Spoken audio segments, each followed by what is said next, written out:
What are you seeing in terms of the way that energy consumption is going to rise in the data center sector? Yeah, so great question. You know, it's on everybody's mind right now. We're at a conference that's almost all about AI right now in data centers. You know, and there are really kind of two things going on right now. Is that even without AI, there was always been concern about, you know, is there enough electrical capacity to support the demand of data centers? And you know, it's a real challenge. You know, just whether it's IEA or Schneider itself in our own white papers, White Paper 110. We talk about that there's probably almost 300 terawatt hours of new build going on over the next 4 years, and can we actually accommodate that you know, today? That's already was top of mind, and while that's maybe 2% of the total electrical energy consumption, you know, that varies depending on where you are in the world. There are some countries where it's over 30%, and it becomes a real challenge. Look, AI represents maybe about 30% of that new build, so it really is a driver for that. But there's really kind of three things that I think are going on to really support that, you know, moving forward. It's going to be a bumpy few years, there's no doubt about that, but the industry is very good at going where the capacity is. So you're starting to see that where countries and regions have more capacity, that's where the build is going, and it's more constrained in other areas.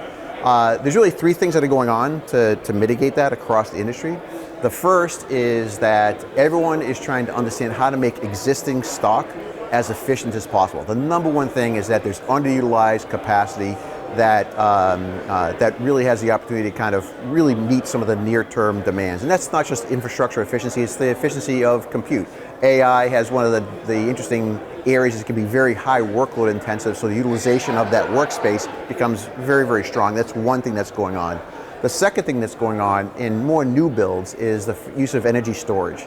So energy storage now is not just used for things like resiliency, it actually is used for peak shaving and demand shifting and things like that. And the long term is the fact that, look, every utility is building more renewables on their grid.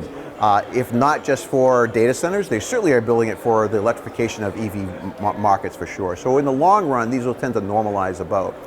The last thing I will say on this is that what's nice about those three vectors is they're the exact same things that happen for sustainability. You want to build as efficient as possible, you want to use storage to enable more renewables on the grid, and you want utilities driving more capacity with renewables. So I actually think it actually is a forcing function for us to meet the demands in the long term. In the midterm, a little bit rocky or bumpy, I would say, but it's why you'll see growth in different countries versus others in the near term. Would you say, and this is not really the question I was going to ask, but sure. Would you say as intensive energy users, the data center sector can play more of a role in onboarding greater use of renewables as this kind of expansion grows? Yeah, I think it's actually is a good example of where renewables, you know, where data centers, if you're building a 100 megawatt, 200 megawatt, 300 megawatt campus, those actually become assets to work with utilities to enable more renewables on board, because they can maybe flex a little bit more than they've been in the past. Now there's lots of regulatory reasons and challenges to make that work, but there's a hyper focus now on how to use these large loads that can be more dynamic than they've been known to be to enable more renewables on the grid for sure.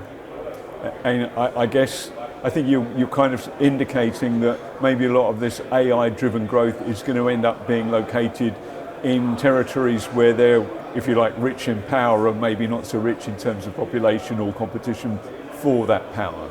Yeah, that's what's nice about AI. You know, as I was saying earlier, that of say 300 terawatt hours of new growth of all digitization. Remember, we still are streaming our video services. We still are doing our normal computing. About a third of that is really AI driven, and really about 20% of that is what we consider the real high tense high performance compute activity, where it's about training workloads. These are about clusters that are running 2 megawatts, and there might be 10 of them in a single data center. The good news is that those don't need to be in population centers, they need to be where power is. And that sort of profile of data centers is definitely being driven by where there is power availability, and more importantly, where there's actually clean power availability. So that's kind of the dynamics that's going there. The other workloads for AI, which is how you and I would query AI, like a ChatGPT as a chatbot assistant, that's running on an inference server. Those servers do have latency connections, and they want to be in near more population areas, but The good news is that they look more like traditional workloads. A little bit heavier, dense for sure, more GPUs oriented, but there's a lot that can be done to fit that in existing areas or in population centers. So you get this mix happening with AI that the heavy high performance workload is going where there is power. It doesn't have to really be near population centers, and the others will be displacing or augmenting what we see for traditional data center activities. And I guess the final question obviously is whereabouts in that whole value chain is Schneider active? How are they helping data center, I guess on the development side, or helping data center developers as well as data center owners and operators and managers to do their jobs better? Yeah, great question. So there really kind of are two dimensions to this. So one is on the build side. Our role is really kind of looking at the data center as a system. So not just from a powertrain dimension, not just from a cooling or heat rejection dimension, and not just from a physical infrastructure dimension of core, shell, white space racks and things like that. Actually, how it all has to come together.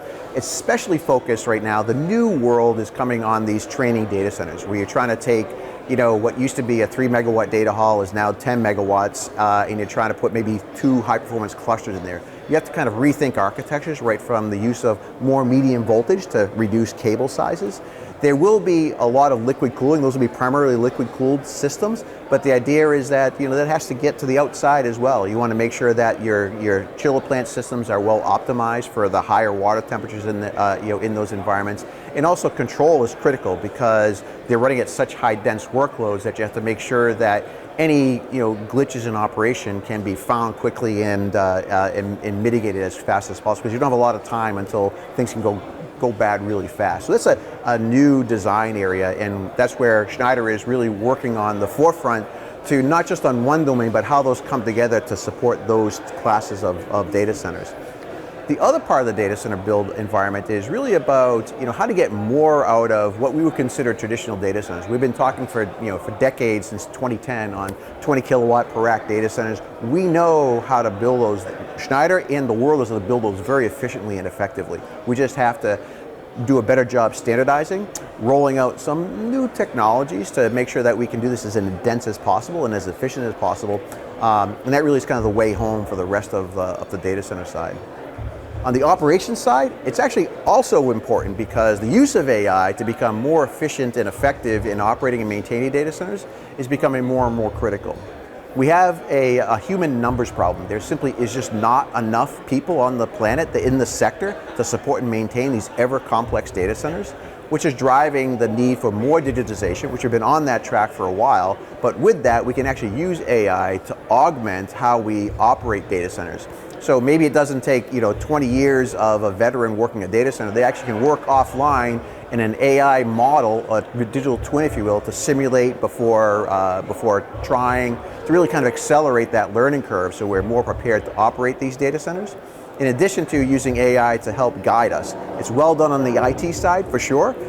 Threat detection, understanding where patches have to be. The same thing is happening on the OT side as well. So I'm very excited about the use of AI, but also how we build to support the new AI clusters moving forward as well.